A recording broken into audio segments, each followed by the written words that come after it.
Dubai air show में भारत ने इस बार जबरदस्त तैयारी के साथ एंट्री की है। भारत की पूरी कोशिश है कि दुनिया को दिखाया जाए कि भारत सिर्फ हथियार खरीदने वाला देश नहीं बल्कि बड़े स्तर पर रक्षा तकनीक बनाने और बेचने वाला देश भी बन चुका है। अब ये देखिए तेजस लड़ाकू विमान का जबरदस्त शक्ति प्रदर्शन। ये शक्ति प्रदर्शन भारत की आधुनिक रक्षा क्षमता और एडवांस टेक्नोलॉजी को तो दिखाता ही है, साथ ही साथ ये भी दिखाता है कि अब भारत खुद को खाड़ी, एशियाई और अफ्रीकी रक्षा बाजारों में एक उभरते हुए आपूर्तिकर्ता के रूप में स्थापित भी करना चाहता है। आज विस्तार से हम भी इसी विषय पर बात करेंगे, जानेंगे कि दुबई एयर शो में भारत ने किस तैयारी के साथ हिस्सा लिया है, भारत के अलावा और कौन कौन से देश यहां पर आए हैं, और ये भी कि कौन कौन से हथियार सबसे ज्यादा चर्चा में रहे। नमस्ते, जय हिंद, मैं हूं ऋषि सिंह और आप देख रहे हैं हमारा खास शो विस्तार से।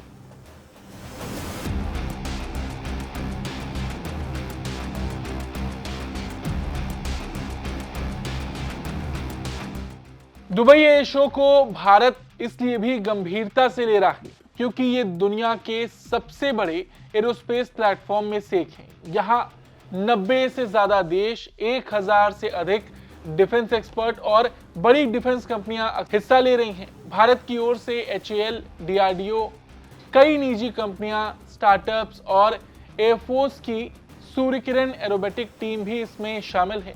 तेजस फाइटर जेट और ब्रह्मोस मिसाइल यहां भारत की सबसे बड़ी ताकत के तौर पर पेश किए जा रहे हैं। देखिए, तेजस लड़ाकू विमान का शक्ति प्रदर्शन बहुत चर्चा में है। भारत अब विमानों को दुनिया के सामने पेश कर रहा है। LCA तेजस MK-1A एक हल्का मल्टी रोल फाइटर जेट है जो सुपरसोनिक स्पीड से उड़ सकता है। ये जनरल इलेक्ट्रिक F404 इंजन में चलता है और मैक 1.8 तक की रफ्तार पकड़ सकता है। ये 5 टन तक हथियार ले जा सकता है। AESA radar, electronic warfare system, DVR मिसाइलें और कम ऑपरेटिंग कॉस्ट इसे कई देशों के लिए काफी आकर्षक विकल्प बनाती हैं। मलेशिया, अर्जेंटीना और मिस्र इसमें पहले ही रुचि दिखा चुके हैं। खाड़ी देशों में भी इसे पॉइंट डिफेंस फाइटर या लीड इन ट्रेनर के तौर पर अच्छी संभावनाएं मिल सकती हैं।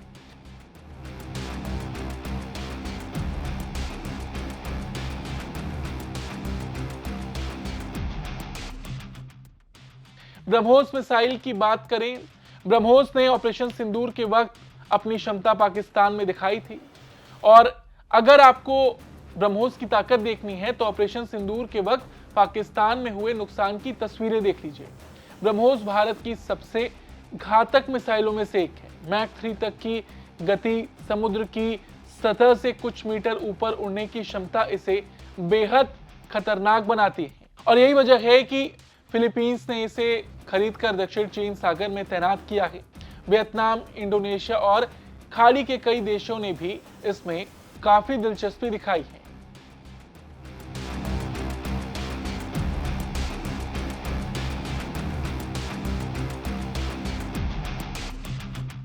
अच्छा, आपको बता दें, भारत इस एयर शो में सिर्फ तेजस और ब्रह्मोस नहीं दिखा रहा है बल्कि अपनी पूरी रक्षा शक्ति का प्रदर्शन भी कर रहा है, जैसे अस्त्र, BVR मिसाइल, आकाश एयर डिफेंस सिस्टम, नेत्र, एवैक्स, तपस, ड्रोन, HTT-40 ट्रेनर जैसे प्लेटफॉर्म। ये दुनिया को बताने का तरीका है कि भारत अब सिर्फ हथियार खरीदने वाला नहीं बल्कि पूरा एयर डिफेंस इकोसिस्टम एक्सपोर्ट करने वाला देश बन रहा है। देखा जाए तो दुबई एयर शो भारत के लिए इसलिए भी खास है क्योंकि भारत और UAE के रिश्ते पिछले कुछ सालों में काफी मजबूत हुए हैं। आर्थिक साझेदारी, समुद्री सुरक्षा, एरोस्पेस और टेक्नोलॉजी में दोनों देशों ने मिलकर कई बड़ी प्रगति की है। ऐसे में दुबई भारत के लिए एक बड़ा केंद्र बन गया है जहां से वो अफ्रीका और दक्षिण एशिया के देशों से भी जुड़ सकता है। 17 से 21 नवंबर तक होने वाले इस एयर शो में भारत ने भाग लिया है। भारत इस बार उन क्षेत्रों पर भी फोकस कर रहा है जो भविष्य की लड़ाई का चेहरा बदल सकते हैं, जैसे उन्नत ड्रोन, स्पेस आधारित तकनीकें, रडार सिस्टम, साइबर सुरक्षा प्लेटफॉर्म और नई पीढ़ी की मिसाइलें। इसके अलावा इसरो और डीआरडीओ की कई नई तकनीक भी दुनिया के सामने पेश की जा रही है। भारत के पवेलियन की थीम इस बार आत्मनिर्भर भारत, दुनिया का विश्वसनीय रक्षा साझेदार। भारत दुनिया को यह संदेश देना चाहता है कि भारतीय हथियार किफायती भी हैं, तकनीकी रूप से उन्नत भी और भरोसेमंद भी हैं। यही वजह है कि भारत दुबई एरो शो 2025 को अपने रक्षा निर्यात को नई ऊंचाई देने का सबसे बड़ा मौका भी मान रहा है। दुबई एयर शो की खासियत यह है कि यहाँ बड़े स्तर पर डील्स होती हैं, तकनीकें लॉन्च होती हैं और दुनिया के कई देश रक्षा खरीद के लिए इसी मंच से बातचीत शुरू करते हैं। इस बार भी तेजस, Su-57, कैमॉफ Ka-52 और कई एडवांस जेट्स इस एयर शो में देखने को मिलेंगी। अब ये तस्वीर ही देख लीजिए, ये कैमॉफ Ka-52 है। ये रशिया का एक बेहद खास अटैक हेलीकॉप्टर है। इसकी सबसे बड़ी खासियत है इसका रोटर सिस्टम, यानी ऊपर लगे दोनों रोटर एक दूसरे के उल्टी दिशा में घूमते हैं। इस तकनीक की वजह से इसे टेल रोटर की जरूरत नहीं पड़ती और ये लूप, रोल और घेरा बनाकर गोलीबारी जैसे मुश्किल हवाई करतब भी कर सकता है। ये 1980 के दशक में तैयार किया गया और 1995 में रूसी सेना में शामिल हुआ। Ka-50 एक सिंगल सीट अटैक हेलीकॉप्टर है, लेकिन इसमें खास बात यह है कि पायलट के लिए इजेक्शन सीट लगी है, जो हेलीकॉप्टर्स में काफी दुर्लभ फीचर है। इजेक्ट होने से पहले इसके रोटर ब्लेड विस्फोट से अलग हो जाते हैं, जिससे पायलट सुरक्षित निकल सके। ऐसा हेलीकॉप्टर्स में आमतौर पर आपको देखने को नहीं मिलेगा।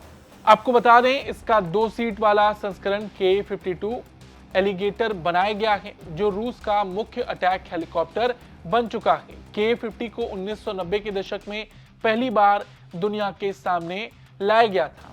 इसका काला पेंट और फिल्म ब्लैक शार्क में इसका रोल देखकर इसे ब्लैक शार्क और वेयरवुल्फ जैसे नाम मिले हैं। दुबई एयर शो में इसे भी करतब करते देखा जा सकता है, इसकी भी खूब चर्चा हो रही है।